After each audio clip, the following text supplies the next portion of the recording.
반갑습니다. 저는 화홍병원 척추센터에서 척추내시경센터장을 맡고 있고 병원의 보원장을 맡고 있는 홍영호라고 합니다. 오늘은 또 오랜만에 무엇이든 물어보세요 시간을 가지고 왔습니다. 질문 많이들 올려주시면 제가 성심성의껏 대답하도록 하겠습니다. 평소처럼 그대로님, 네, 안녕하세요. 반갑습니다. 물 좀 마시겠습니다.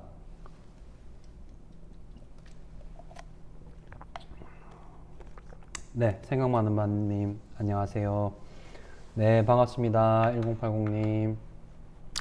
먼저 질문이 올라오기 전에 제가 준비한 내용들, 척추에 관련된 이제 전반적인 내용들을 조금 설명을 드리고 있도록 하겠습니다.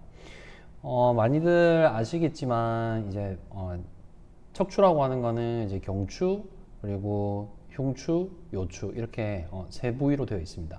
목 척추, 가슴 척추, 허리 척추 이렇게 세 개로 되어 있는데 가장 질환이 많이 생기는 부위는 이제 먼저 허리이고 두 번째가 목 그리고 세 번째가 이제 흉추가 되겠습니다. 허리에 이제 가장 많이 생기는 병에 대해서 말씀을 이제 먼저 드리면 척추관 협착증이라고 하죠. 신경 내려가는 길이 이렇게 좁아지는 척추관 협착증이 있고, 그리고 허리에 있는 연골판인 추간판이 튀어나와서 허리에 있는 신경을 누르게 되는 추간판 탈출증이 있습니다. 그리고 척추뼈가 이렇게 줄이 딱 맞아야 되는데 척추뼈가 이렇게 어긋나는 병을 척추 전방전위증이라고 합니다. 이 세 가지 병이 이제 허리에 생기는 퇴행성 질환군이라고 하는데, 퇴행성 질환이라는 건 이제 노화와 함께 생기는 병을 얘기를 하죠. 퇴행성 질환군에서 가장 많은 병 세 가지입니다. 이 세 가지 병에 대해서 잠깐 설명을 드리고 있어 보겠습니다. 질문이 올라올 때까지요. 먼저 척추관 협착증을 한번 보도록 하겠습니다. 척추관 협착증은 이제 두 개, 왼쪽에 정상 척추관이 있고 그리고 우측에 척추관 협착증이 발생한 좁아진 척추관을 이제 도식화한 그림인데, 좌측에 보면 앞쪽에 이렇게 연골판이 있고요. 뒤쪽에 이 신경을 보호하고 있는 이제 척추뼈가 이렇게 덮여 있습니다. 그리고 안쪽에 이렇게 척추관이라고 하는 긴 목에서부터 허리까지 쭉 내려오고 있는 관이 있습니다. 이 척추관이 여러 가지 원인으로 인해서 좁아지게 되는데, 이 척추관이 좁아지는 병을 척추관 협착증이라고 하죠. 그래서 척추관 협착증이 생겨 있는 우측 도식을 보게 되면 앞쪽에는 이렇게 볼록볼록 튀어나와 있는 건 이건 이제 디스크가 같이 좀 동반된 걸 같이 그림으로 표현한 부분이고, 뒤쪽 부분에 이렇게 약간 볼록하게 들어오면서 신경을 누르고 있습니다. 이제 우리 철봉 같은 이제 운동 같은 거 하게 되면 손에 굳은 살이 박힙니다. 굳은 살이 단단해지기 때문에, 살이 단단해지기 때문에 이제 굳은 살이라고 얘기를 하는데, 굳은 살이 단순히 단단해지기만 하는 것이 아니라 두꺼워지면서 볼록 튀어나오는 거 아시죠? 그래서 허리에 있는 인대에 굳은 살이 박힌다고 생각을 하시면 됩니다. 그래서 허리를 많이 사용을 하다 보니까 이 척추관 안쪽에는 신경 뒤쪽에 얇게 신경을 덮고 있는 황색 인대라고 하는 인대가 있거든요. 이 인대에 굳은 살이 박히게 되고, 그래서 인대가 단단해지고 그리고 두꺼워지게 됩니다. 그러면서 이 척추관 안쪽으로 이렇게 밀고 들어오게 되는 거죠. 이런 병을 척추관 협착증이라고 하죠. 그래서 척추관 협착증의 MRI를 좀 보시면 좌측은 세로로 잘라서 보는 단면이고 우측은 이제 수평으로 잘라서 보는 단면인데, 신경이 이렇게 잘 내려오다가 여기서 이렇게 짤록해지는 소견이 보이죠. 수평 단면을 보면 원래 신경은 동그랗게 널찍하게 중간에 이제 물이 보이고 하얀색 물이 보이고 이제 널찍하게 들어있어야 되는데 이렇게 신경이 꽉 눌려있는 소견을 보이게 되죠.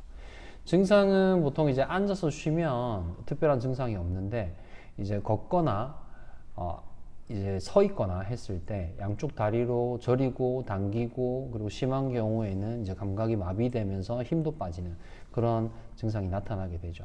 그래서 허리를 굽히면 좀 편안하고 앉으면 증상이 잠시 후에 이제 사라지는 그런 특징을 가지고 있습니다.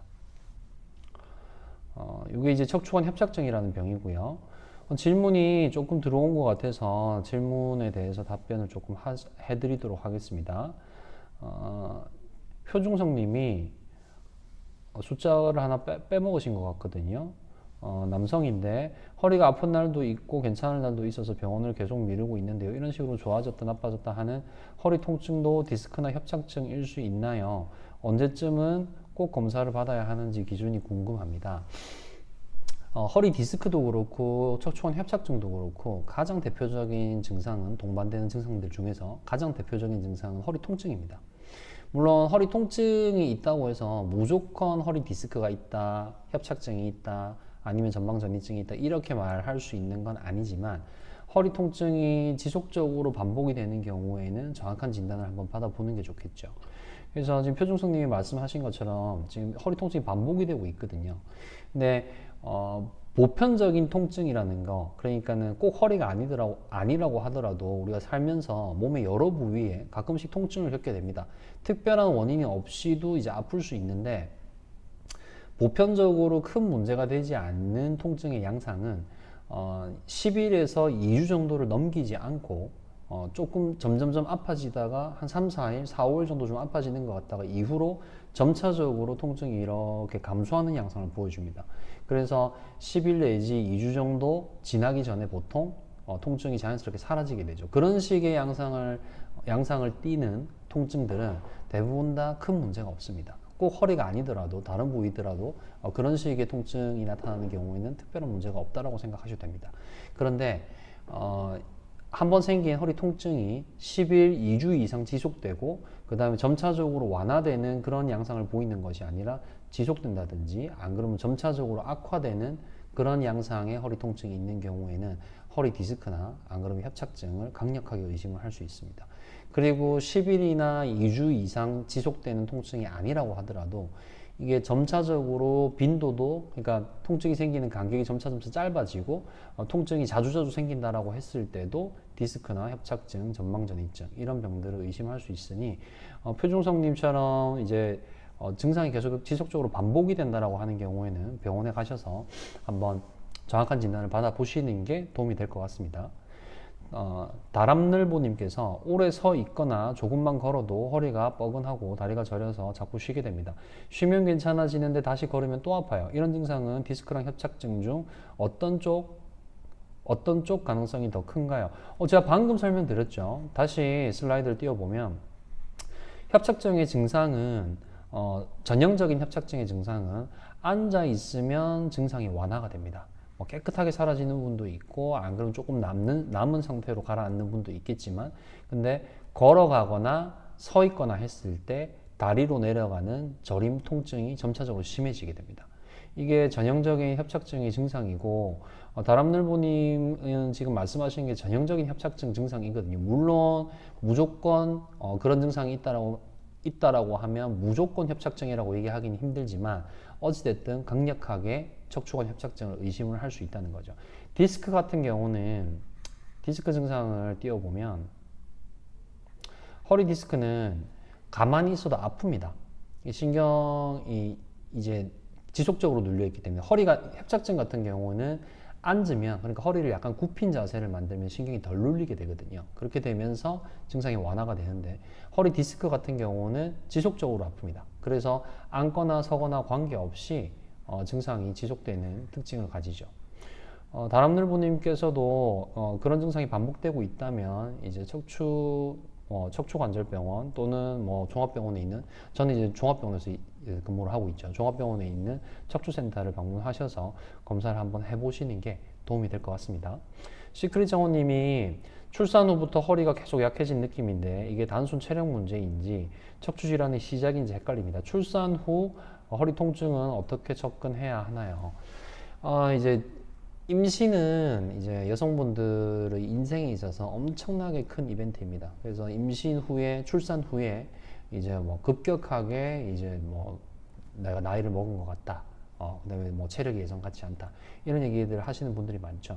근데 이게 점차적으로 회복이 되게 되는데, 임신을 하게 되면 요즘에 이제 산부인과 가면 이제 산모들이 이제 체중이 이제 불게 되는데 아이가 점점 커지고 하면서 체중이 불게 되는데 만삭 기준으로 해서 한 12kg에서 15kg 이상은 체중이 불지 않았으면 좋겠다라고 이제 산부인과 선생님들께서 이제 계속해서 이렇게 체중 관리에 대해서 얘기를 하십니다. 근데 그 체중 관리가 잘 됐다라고 하더라도 아랫배에 12kg에서 15kg나 되는 무게를 이제 이 배에 매달아 놓은 상태가 되는 거죠. 만삭 기준으로 했을 때. 보통 이제 한 9개월 이상 넘어가면서 본격적으로 이제 배가 이제 불러오기 시작하는데, 한 7, 8개월 정도 넘어가면서 불러오게 되는데, 이 허리에 굉장히 부담을 많이 주게 됩니다. 그냥 가만히 뭐 예를 들어서 아령을 10kg짜리를 아랫배에 매달아 놨다고 생각해 보십시오. 엄청나게 허리에 이제 무리가 되는 상태죠. 하루 종일 그렇게 살고 있는 거거든요. 그래서 실제로 원래 이제 허리가 안 좋았던 분들이 그런 경우가 더 많지만, 임신을 하고 그리고 임신을 하고 있는 과정에서 허리 디스크가 악화되는 경우는 생각보다 많이 있습니다. 그렇지만 이제 출산을 해야 되고 아이에게 주는 영향이라든지 이런 부분 때문에 이제 치료가 제한이 되죠. 어찌됐든 지금 그 시크릿 정원님께서 아직 정확한 진단을 받으신 건 아닌 것 같은데, 일단 출산 후에 허리가 약해지고 뭐 통증이라든지 이런 부분이 지속이 된다라고 하면, 뭐 앞서 말씀드린 뭐 표중성님이나 다람늘보님도 마찬가지지만 먼저 정확한 진단을 받는 게 중요합니다. 그래서 정말로 내가 허리 디스크가 있는지, 아니면은 이제 임신을 하게 되면 이 여러 가지 호르몬들의 변화가 생기게 되는데, 그런 호르몬들 때문에 인대가 굉장히 잘 늘어나는 상태가 됩니다. 이게 이제 출산 이후에 점차 시간이 지나면서 이 정상으로 돌아오게 되죠. 특히나 이제 복벽 같은 게 이제 배 앞쪽 부분, 복근 중간 부분을 만지면 이렇게 푹 이제 누르면 푹 들어가는 그런 식으로 이제 인대가 이제 늘어나서 그런 증상들도 볼 수 있습니다. 그래서 시크릿 정원님도 정확한 진단을 먼저 이제 해보시는 게 좋을 것 같습니다. 동동이님께서 원장님은 평소에 어떤 운동을 많이 하시나요? 저는 사실 오늘도 이제 방송 후반에 운동 얘기를 이제 하겠지만, 제가 늘 방송 후반에는 이제 운동 얘기를 항상 하고 이제 방송을 끝내려고 노력을 합니다. 운동은 정말 중요합니다. 저도 이제 매일 운동을 합니다. 매일 운동을 하려고 노력을 합니다. 그래서 일주일에 많이 하는 날은 뭐 일주일 내내 하루도 빠짐없이 운동하는 날도 있고, 또 이제 못하는 날은 일주일에 뭐 하루 이틀밖에 못할 때도 있지만, 기본적으로 저는 근력 운동을 합니다. 시간이 없죠. 운동은 시간을 만들어야 되고, 그리고 이제 시간과 함께 뭐 돈을 좀 투자하겠다, 뭐 돈도 투자하면 좋죠. 그런 식으로 해서 운동을 해야 됩니다. 뭔가 투자가 돼야 됩니다.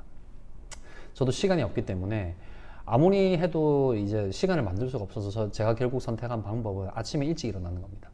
이제 저도 이제 뭐 이제 애들을 키우고 있고, 이제 저녁에 이제 애들하고 시간을 보내고, 이제 저녁에 해야 되는 뭐 이제 논문을 쓰고, 아니면 뭐 찾아볼 자료들 찾아보고 이제 하루를 마무리하고, 그 시간에 운동을 할 수 있는데, 이제 운동의 강도를 올리게 되면 운동한 직후에 이제 수면 장애가 오기 쉽습니다. 그래서 운동을 하고 나서 그래도 최소한 3-4시간 이후에 수면을 취하라는 이제 그런 권유가 있습니다. 그래서 저도 이제 저녁에 원래 운동을 하다가 운동 강도를 올리면서 이제 점점 수면 장애가 생기는 게 느껴지고, 그래서 저녁에 운동을 하지 않고 새벽에 제가 5시 반에 일어납니다. 바로 출근을 해서 헬스장에서 운동을 하고, 그리고 이제 다시 이제 업무를 시작을 하죠. 저는 근력 운동을 하고 있는데, 이 척추 질환이랑 관련해 가지고 척추를 보존하면서, 그러니까 척추를 손상시키지 않고 척추를 강화시킬 수 있는 운동에 대해서 방송 후반부에 말씀을 또 드리도록 하겠습니다. 그리고 러브스토리님께서 하루 종일 앉아서 일하는데 허리에 가장 안 좋은 자세 습관이 뭔지 알고 싶습니다. 그리고 사무실에서 다리를 올리고 있는데 도움이 될까요? 먼저 다리를 올리고 있는 건 도움이 될 수 있습니다. 보통 하루 종일 서 있거나 하루 종일 앉아 있으면 이제 다리 쪽으로 피가 몰리게 되죠. 그래서 다리가 이제 오후가 되면 다리가 붓는다 하시는 분들이 있거든요. 그런 혈액순환적인 측면에서 봤을 때 잠깐 다리를 올리고 있는 건 도움이 된다라고 말씀드릴 수 있겠습니다. 그리고 하루 종일 앉아서 일한다라고 하셨는데, 제가 이전 방송들에도 수도 없이 얘기했습니다. 같은 자세로 계속 있는 게 굉장히 좋지 않습니다. 하루 종일 앉아서 일하는 거 당연히 안 좋죠. 그리고 하루 종일 서서 일하는 것도 좋지 않습니다. 중간중간에 하루 종일 앉아서 일하신다라고 하면 그 자리에서 그대로 잠깐 일어나셔서 이런 식으로 팔을 위로 뻗고 손끝에서부터 발끝까지 위아래로 쭉 늘려주는 이런 식의 스트레칭 잠깐 하는데 10초 정도도 걸리지 않습니다. 그런 습관을 일하는 도중에 들이시면 굉장히 이제 좋습니다. 앉아서 뭐 30분이 됐든 1시간이 됐든 2시간이 됐든 지속적으로 앉아서 계속 업무만 하고 있으면 대부분의 분들은 점차 자세가 구부정해집니다. 그래서 중간중간에 잠깐만 일어나시는 것도 큰 도움이 되고, 아니면 일어나셔서 잠깐 화장실을 갔다 온다든지, 안 그러면 잠깐 정수기에 가서 물을 잠깐 마신다든지, 이런 습관들이 크게 도움이 될 수 있습니다. 바람결에 님이 오랫동안 서 있으면 허리와 발목에 통증이 있습니다. 왜 그런가요? 근데 이제 단순히 이제 오래 서 있을 때 발생하는 허리 통증, 발목 통증을 가지고 뭐 진단을 할 수는 없겠죠. 근데 의심을 해볼 수는 있겠죠. 오래 서 있으면서 허리와 발목의 통증이 같이 생긴다. 그러면 이 발목 통증이 발목에서 오는 거일 수도 있는데, 허리가 아프면서 같이 아프다라고 했을 때는 허리에서 출발을 해서 발목의 증상을 일으키는 거일 수 있죠. 그래서 뭐 의심할 수 있는 병은 뭐 앞서 말씀드렸다시피 허리 디스크나 허리 협착증을 의심할 수 있습니다. 제일 대표적인 증상이 허리 통증이라고 했죠. 근데 발목에만 통증이 있으신 것 같고 종아리나 허벅지에는 아직 증상이 동반되지 않으신 것 같은데, 허리가 아프면서 발목만 아픈 게 아니고 종아리와 허벅지에도 증상이 같이 생긴다면 더 허리 쪽에서 병이 생겨서 증상이 생기는 걸 더 의심을 할 수가 있겠죠. 마찬가지로 바람결의 님도 같은 증상이, 비슷한 증상이 계속 지속적으로 반복이 된다라고 하면 정확한 진단을 받아보시는 게 좋을 것 같습니다. 그리고 올드블루님께서 경추 6, 7번 디스크 팽윤으로 신경공 협착이 있는데 1년 3개월 동안 신경차단 주사를 수차에 맞아도 효과가 없는데 의사 선생님은 수술할 정도는 아니라고 하시고 통증 강도도 극심하진 않지만 생활하기가 불편합니다. 이런 경우에도 수술이 가능한가요? 고통에서 벗어나고 싶습니다. 좀 애매한 질문이죠. 일단 제가 이제 대답을 이제 조금 조심하는 이유는, 일단 먼저 진료 보신 병원에서 할 정도가 아니라고 얘기하는 건 수술하기 아깝다는 얘기거든요. 수술을 한다는 거는 모든 과들이 그렇게 발전을 하고 있습니다. 그러니까 정상 조직은 최대한 손상시키지 않고 병만 딱 제거를 하고 싶거든요. 대표적으로 위내시경이 있죠. 예전에는 조기 위암 진단 받으면 개복해서 수술을 했었습니다. 근데 요즘에는 내시경으로 그 조기 위암이 있는 부분만 싹 도려내고 끝내죠. 그래서 병만 딱 제거하고 정상 조직은 하나도 손상을 시키지 않는 거죠. 그게 이제 궁극적인 이제 최소 침습이라는 개념인데, 척추도 마찬가지입니다. 가능하면 병만 제거를 하고 정상 조직을 손상시키고 싶지 않은 거죠. 그래서 현재 발전해 나가는 방향이 내시경인데, 점점 내시경으로 치료할 수 있는 범위가 이제 넓어지고 있고 정말로 빠른 속도로 발전을 하고 있습니다. 근데 아무리 척추 내시경이 발전을 많이 했고 그런 상태라고 하지만 아예 손상이 없는 수술은, 척추 수술 같은 경우에 아예 손상이 없는 수술은 없습니다. 그래서 디스크 수술을 한다, 목 디스크 수술을 한다라고 했을 때 어느 정도의 손상은 시키게 되는데, 이 정도 가지고 환자가 좀 아픈 건 맞기는 한데 그래도 조절이 아예 안 되는 건 아니고 극심한 통증이 아니라고 하면 이제 주사 치료 그리고 운동 치료 등을 병행을 해서 증상을 완화시키는 쪽으로 치료를 하는 것이 원칙이죠. 그래서 올드블루 님도 지금 원칙대로 지금 치료를 받고 계신 것 같은데 조금 더 증세가 호전이 됐으면 좋겠다는 얘기시거든요. 그래서 주사 치료를 해서 이제 증상이 완화되는 정도가 부족하다라고 하면 그 다음 단계로 해볼 수 있는 치료는 이제 시술 치료가 있습니다. 시술 치료를 해보고도 도저히 안 되겠다, 나는 점점 증상이 심해지고 일상생활에 끼치는 영향이 너무 심하다, 이렇다라고 하면 좀 더 적극적으로 수술을 고려해 보시는 게 좋을 것 같습니다.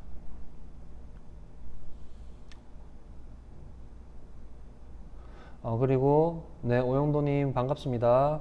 그리고 러블리데이님께서 어르신들은 통증 표현을 잘 안 하셔서 어느 정도가 되면 병원에 꼭 모셔와야 하는지 판단이 어렵습니다. 보호자가 놓치면 안 되는 위험 신호가 있을까요?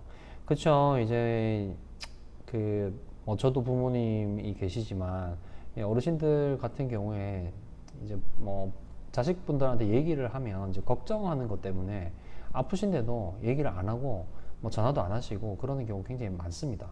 근데 이제 꼭 이제 말씀하신 것처럼 위험한 경우가 있거든요. 제가 슬라이드로 보여드리면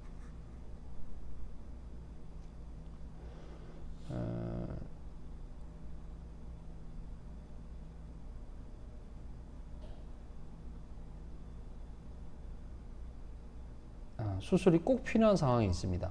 1번 같은 경우는 이제 단계적인 치료를 해왔을 때, 그러니까 지금 좀 전에 이제 올드블루님께서 질문하신 것처럼 단계적으로 치료를 해왔는데도 이제 증상이 완화되는 정도가 부족하고 일상생활에 끼치는 영향이 굉장히 크다. 그리고 너무 괴롭다. 라고 하면 수술을 할 수 있습니다. 그래서 첫 번째로 보존적 치료에도 호전이 되지 않는 이제 통증, 저림, 뭐 허리뿐만 아니라 목에서도 똑같이 적용되는 부분입니다. 근데 이 부분 말고 우리가 응급 사항이다라고 하는 증상이 있습니다. 그 대표적인 증상이 운동마비입니다. 마비는 감각마비와 운동마비로 나눌 수 있습니다. 감각마비라고 하는 건 이렇게 손을 만지는데 내 살 같지 않다는 거죠. 오른쪽하고 왼쪽을 이렇게 비교해 봤을 때 정상적인 쪽을 100이라고 했을 때 한쪽의 감각이 심각하게 떨어지는 경우가 있습니다. 이건 근데 감각마비거든요.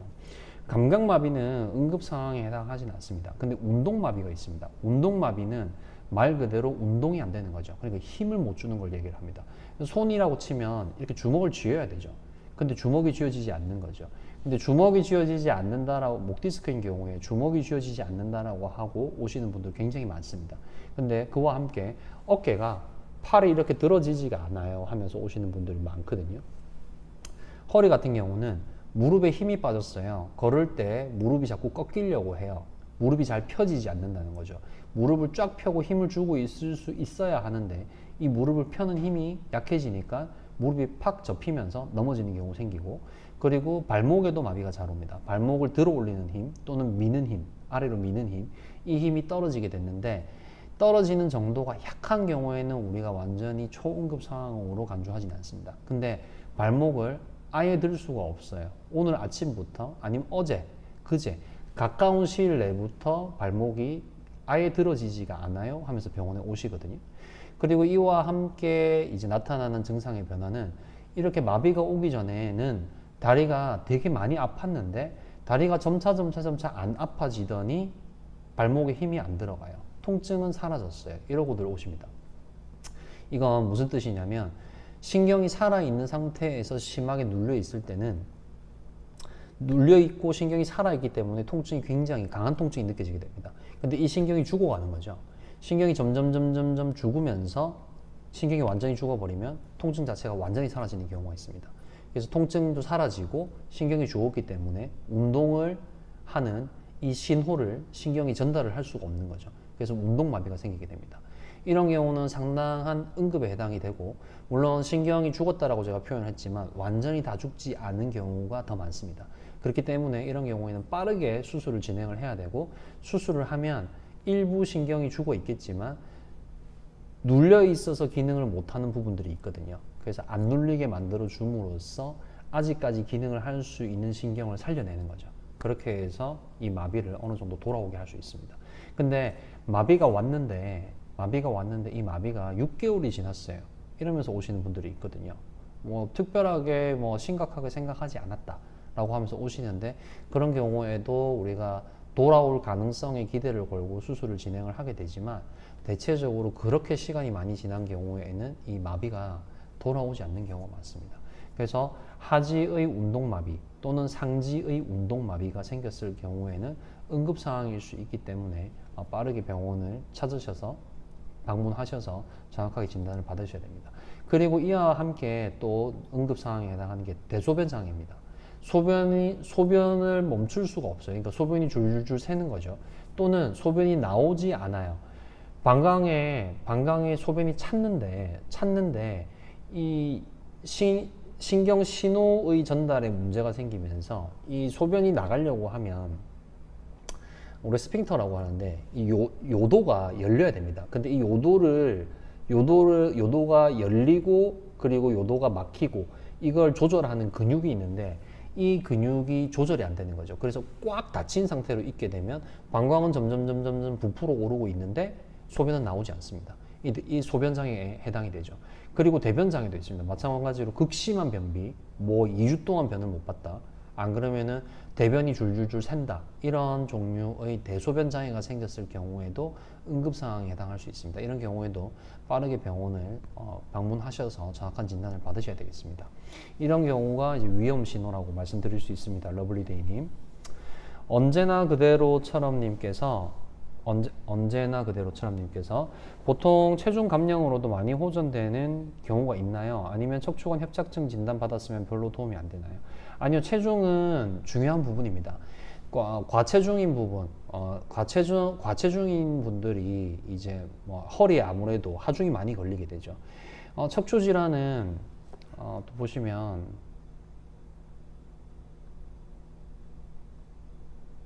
제가 운동 얘기를 하면서 이제 얘기할 부분이었는데 슬라이드를 보시면 그러니까 왼쪽은 개의 이제 척추 엑스레이이고 오른쪽은 사람의 척추 엑스레이입니다. 기본적으로 딱 차이가 나는 게 개의 척추 엑스레이는 이렇게 옆으로 누워 있죠. 사람의 척추 엑스레이는 이렇게 세로로 세워져 있습니다. 척추 동물이라는 이 카테고리가 있죠. 우리가 이제 동물들을 분류를 하지 않습니까? 생명체들을. 척추라는 이 구조 자체는 처음에 바닷속에서 이제 만들어집니다. 그리고 생명체가 이제 바다에서 육지로 이동을 하게 되고, 처음에는 바다에서 육지로 이동을 해서 이제 네발 동물이죠. 그러다가 점차 진화를 하게 되고, 그 진화의 끝에 이제 인간이 있습니다.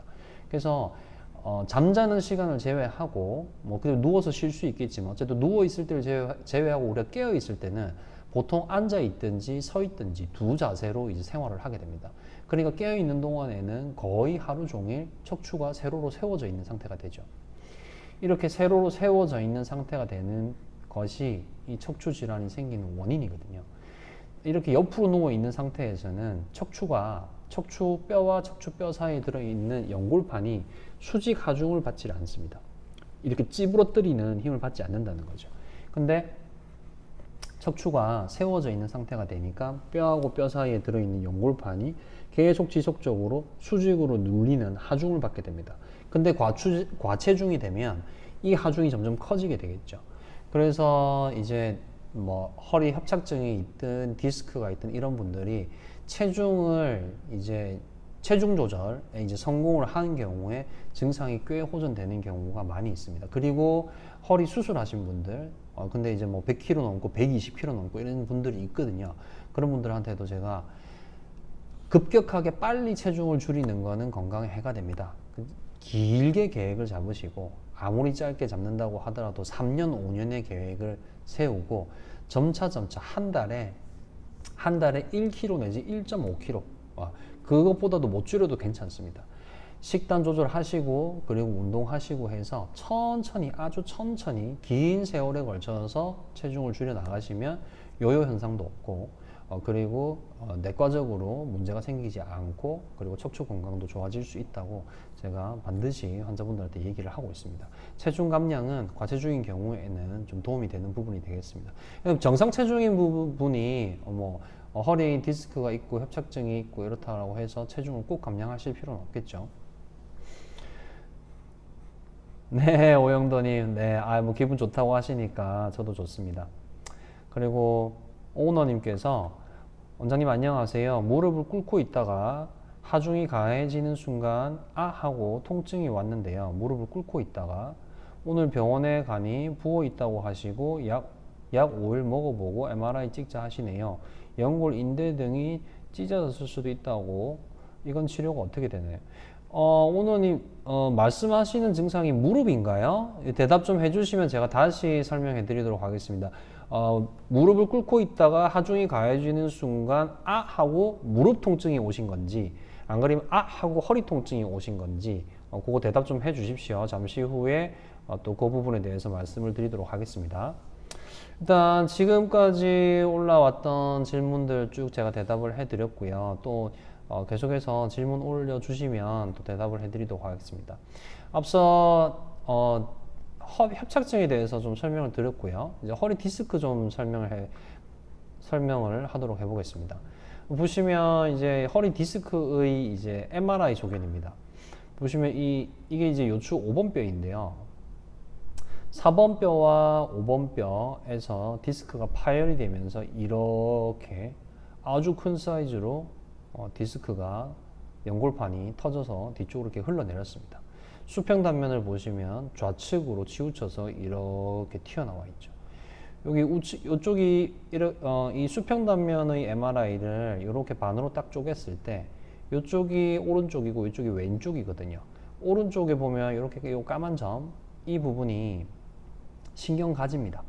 근데 이 디스크가 이 신경가지가 있는 자리에 딱 위치를 하면서 이 신경가지를 뒤쪽으로 이렇게 밀고 있죠. 그래서 신경이 엄청나게 눌려 있는 상태가 되는 거죠. 그래서 왼쪽 다리에 이제 극심한 통증을 가지고 이제 내원을 하신 거죠.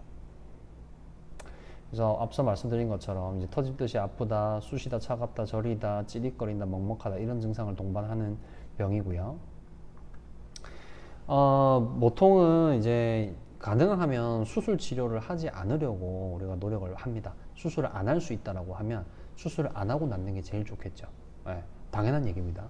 우리가 수술 치료를 하든 비수술 치료를 하든 환자분의 고통을 이제 줄이는데 우리가 목표로 삼는 것은 70%, 80% 정도 통증이 줄어든다라고 하면 환자분들이 괴로웠는데 이제 좀 살만해요. 살 것 같아요. 좋습니다. 라고 얘기하십니다. 그리고 남아있는 증상은 보통 세월이 조금씩 흐르면서 점차 증상이 줄어드는 그런 양상을 보이죠.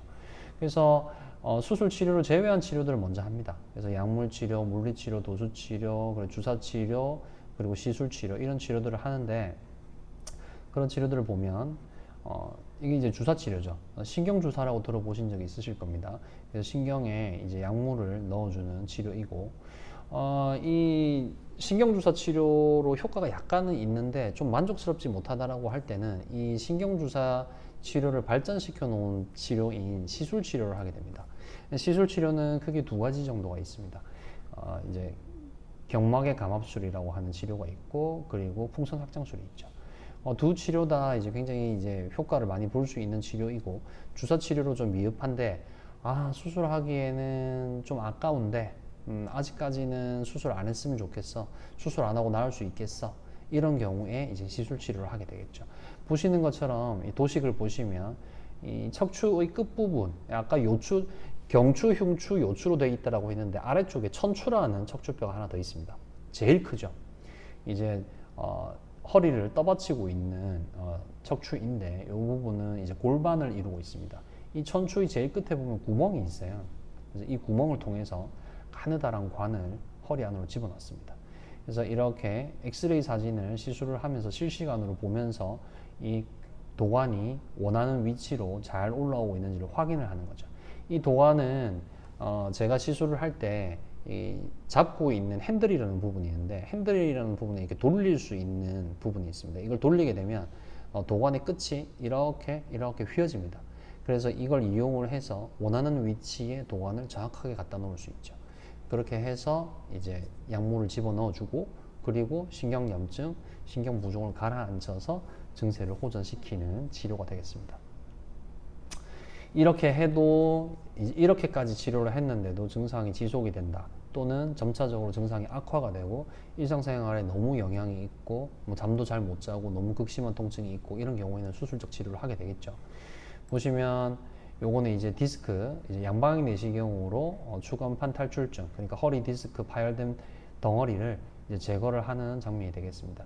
좀 화면에서 보시면 굉장히 이 집게인데요. 이게 터진 디스크 덩어리이고 집게로 제거를 하고 있는 순간인데, 이 집게가 굉장히 커 보이지만 실제 사이즈는 요만합니다. 3mm 정도 됩니다. 3mm. 그래서 이렇게 내시경과 그리고 아주 미세한 기구를 넣어서 디스크를 제거를 하는 거죠. 수술 전에는 이렇게 크게 터져서 신경을 누르고 있었는데 깨끗하게 사라졌죠. 수술 후. 수술하시고 전신마취 필요 없고요. 이 정도 수술을 하시는 데는 내시경으로 전신마취 필요 없고, 요만하게 허리에다 조그만 구멍만 2개 뚫고 한 30분 정도 수술하시고, 다음날 되면은 혼자 걸어 다니시고 화장실 다니시고 다 합니다. 퇴원은 보통 내시경 수술하시고 한 2, 3일째 퇴원을 하실 수 있겠습니다. 다시 질문으로 좀 돌아와 보겠습니다. 네, 존중님께서 30대 후반입니다. 4, 5번 척추분리증, 전방전이증 1단계, 신경공 협착증, 5일 디스크 협착이 있습니다. 나이 들면 무조건 유압해야 하나요? 운동은 매일 자유형이 2kg, 얕은 물에서 30분 걷기 하고 있습니다. 뭐 무조건 유압해야 되는 건 아니죠.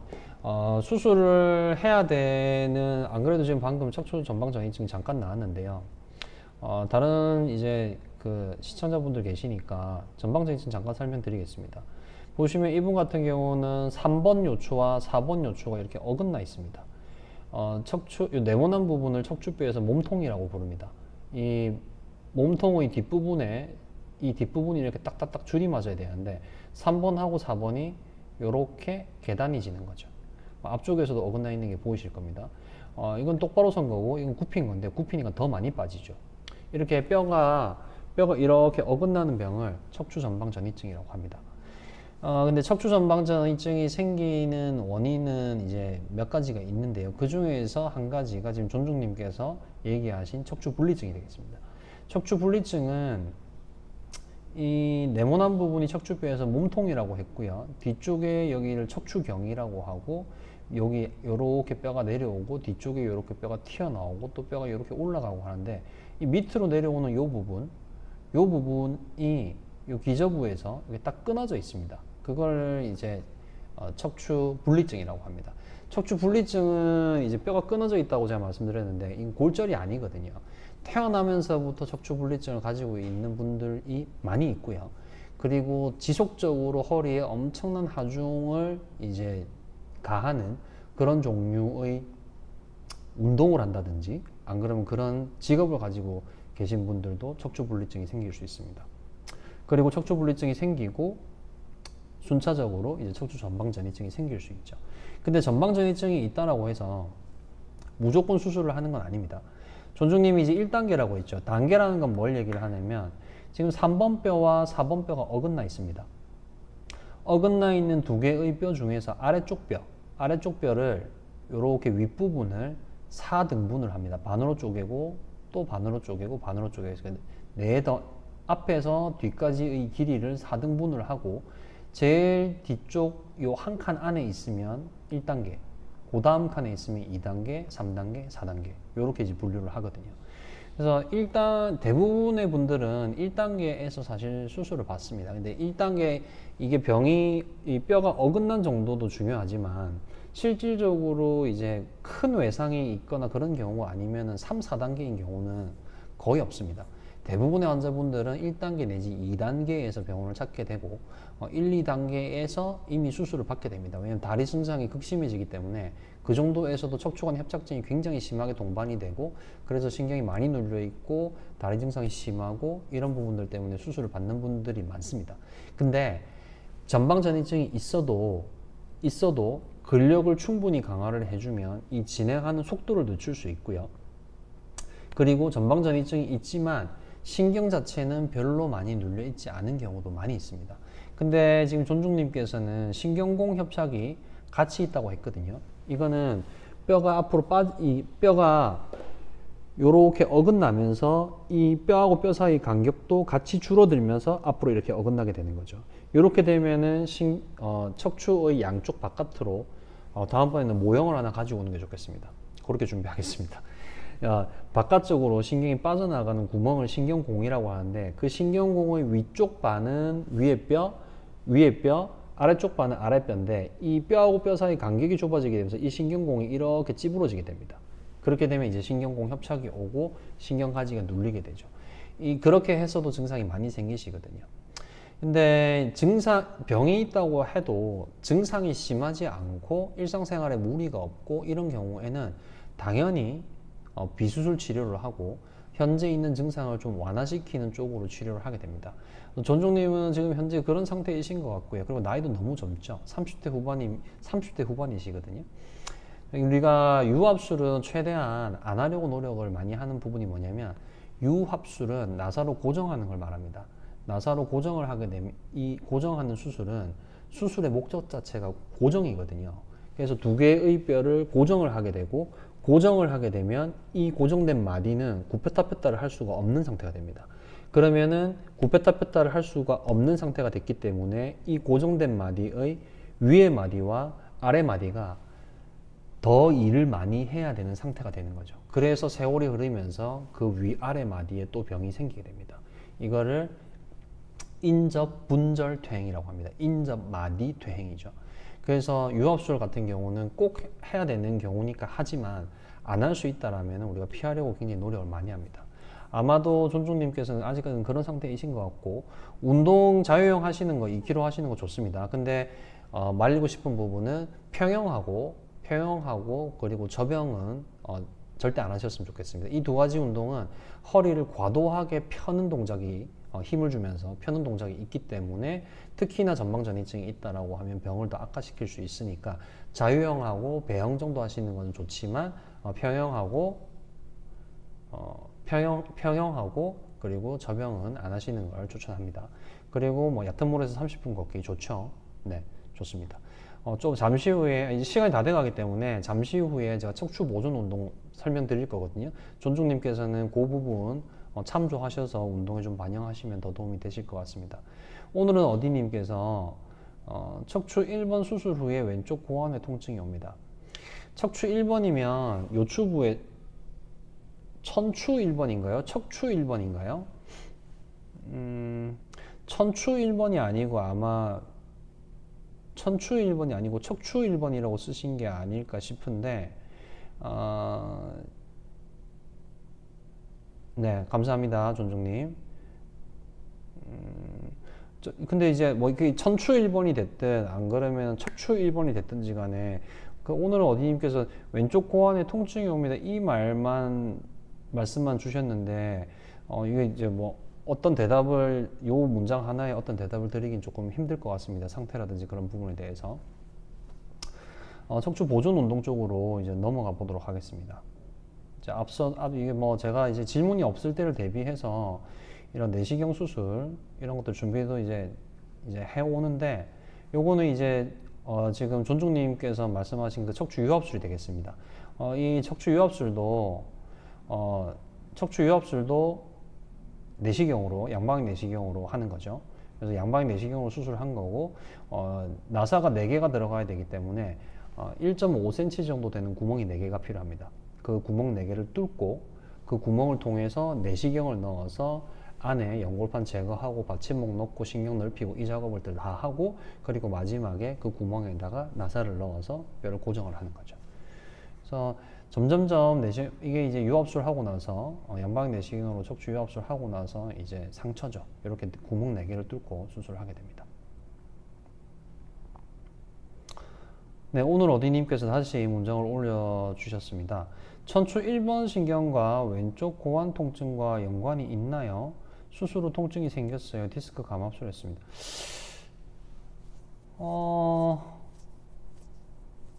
천추 1번 신경은 보통 고환으로 내려가지 않고 다리 뒤쪽으로 내려가거든요.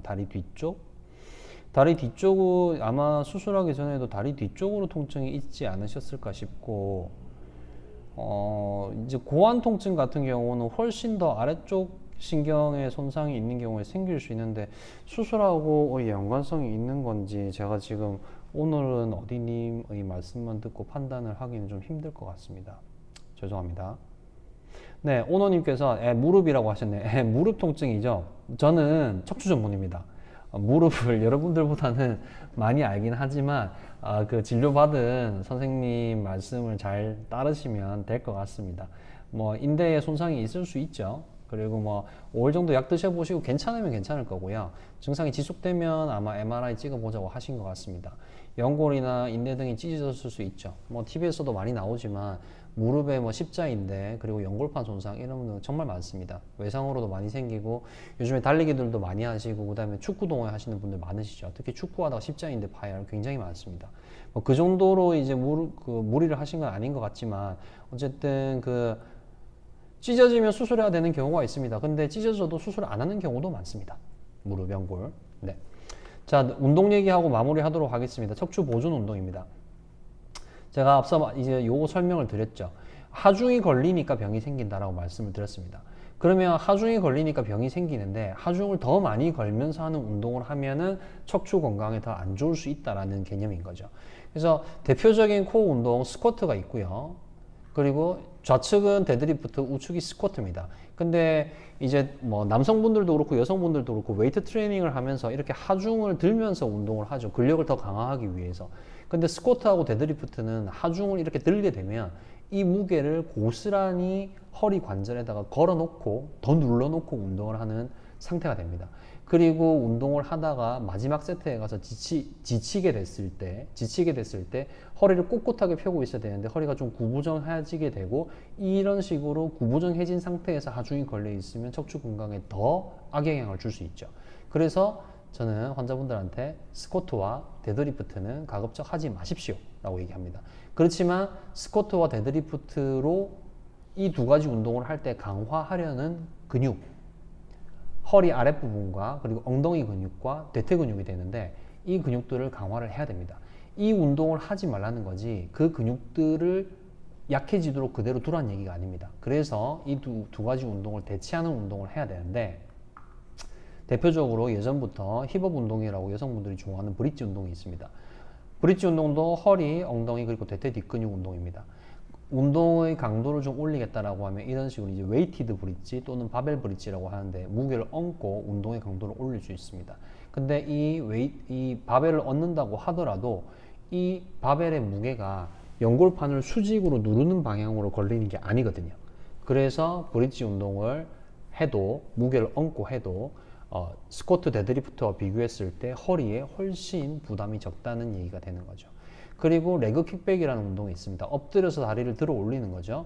좀 더 마찬가지로 허리, 엉덩이, 대퇴 뒷근육 운동이고 강도를 올리는 방법은 이렇게 밴드를 이용하는 방법이 있고 그리고 모래주머니를 발목에 착용하고 운동하시는 것도 좋은 방법이 되겠습니다. 그리고 스탠딩 킥백. 스탠딩 킥백도 마찬가지로 이런 식으로 밴드로 운동의 강도를 올릴 수 있고 모래주머니를 달고 운동을 하시면 강도를 더 올릴 수 있습니다. 스탠딩 킥백도 마찬가지로 허리 근력, 엉덩이 근력, 그리고 대퇴 근력 약간 강화시키는 그런 좋은 운동이 되겠습니다. 근데 이 스탠딩 킥백은 지금 제가 말씀드리는 운동들 전부 다 집에서 할 수 있는 운동들이죠. 근데 스탠딩 킥백은 집에서뿐만 아니라 서서 하는 운동이기 때문에 신발을 신은 상태에서도 할 수 있습니다. 그래서 엘리베이터 잠깐 기다릴 때 두세 개 하는 정도, 버스 기다리든지 지하철 기다릴 때 가만히 서 있을 때 두세 개 하는 정도만 해주셔도 바른 자세를 바로 만들어주게 됩니다. 그래서 제가 스탠딩 킥백 굉장히 환자분들한테 추천하는 운동입니다. 스탠딩 킥백 너무 좋은 운동이고 그리고 이거는 이제 허리하고 엉덩이 운동은 아닌데 이건 등 운동이죠. 척추의 전반적인 등 쪽 부분, 목과 등 쪽의 커브까지 좋게 만들어 줄 수 있는 랩풀다운이라는 운동입니다. 네, 근데 마지막 질문을 들어야지 마칠 시간이 됐는데 그래도 섭섭하시니까 스타더스트님께서 원장님 안녕하세요. 4번 오른쪽 외측 함요부 쪽으로 디스크 파열되었습니다. 외측 함요부가 굉장히 아픈 부위거든요. 발등, 발가락 감각 이상 등이 남아 있는데 현재 유착이 의심된다고 하는데 운동으로 극복 가능한지 궁금합니다. 2년 정도 되었습니다. 이분은 사진이 없는 상태니까 대답 드리기가 사실 좀 굉장히 힘든 질문이죠. 스타더스트님. 스타더스트님 예전부터도 한 번씩 질문하셨던 분인 것 같은데요. 근데 감각 이상이 좀 남는 경우, 디스크가 굉장히 심한 경우에 수술한 이후에 감각 이상이 남는 분들 생각보다 꽤 있습니다. 그렇지만 일상생활에 이제 영향을 주지 않는다라고 하면 재수술을 하거나 우리가 그러진 않거든요. 그래서 운동하시고 증상이 조금 심하다라고 할 때는 주사치료 아프셨겠죠. 네. 그런 치료들을 하고 증상을 완화시키려는 노력을 하죠. 유착이 의심된다. 유착이 의심된다는 건 이제 여러 가지를 그렇게 표현을 할 수 있는 부분이어서 제가 매우 명확하게 상태에 대해서 설명드리긴 좀 힘들 것 같습니다. MRI도 보고 제가 설명드릴 수 있으면 참 좋긴 한데요. 네, 오늘 여기까지 하겠습니다. 도움이 되셨으면 좋겠고 또 더 좋은 내용으로 찾아뵙도록 하겠습니다. 네, 감사합니다.